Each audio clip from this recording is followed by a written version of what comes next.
ये जो प्रश्न है वो साधारण ब्याज का है। अब देखिए प्रश्न क्या है, 5,000 रुपये का 10% वार्षिक दर से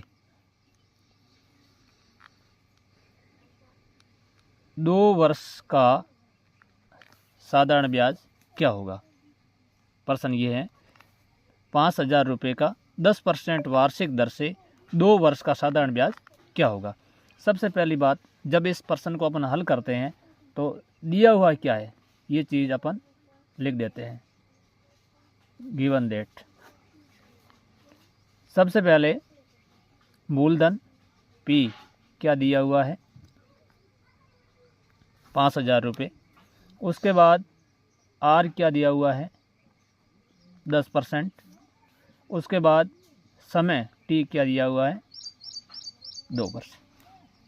साधारण ब्याज यानी सिंपल इंटरेस्ट को ज्ञात करने का सूत्र होता है मूलधन गुणा समय गुणा दर और बटे 100।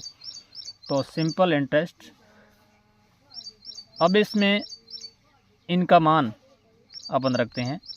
तो सबसे पहले 5,000 प्रिंसिपल, R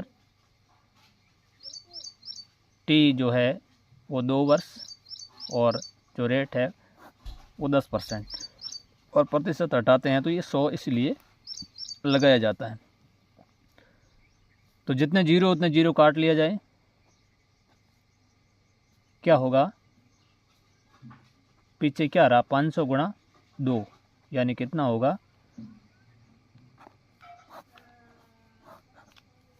1,000 रुपये। अब अगर इसी प्रश्न में पूछा जाए कि मिश्रधन क्या होगा, यानी अगर 5,000 रुपये किसी ने दिए हैं उधार और 10% वार्षिक दर और 2 साल का टोटल उसको वापस रुपये मिलेंगे, तो वो कितने मिलेंगे, 5,000 तो है ही, साथ में कितना मिलेगा, 1,000 रुपये, यानी कितना मिलेगा, 6,000 रुपये। मिश्रधन क्या हो जाएगा, मूलधन प्लस ब्याज, यानी मूलधन हो गया 5,000 और ब्याज हो गया 1,000 रुपये, और कुल मिला के कितना मिलेगा, 6,000 रुपये।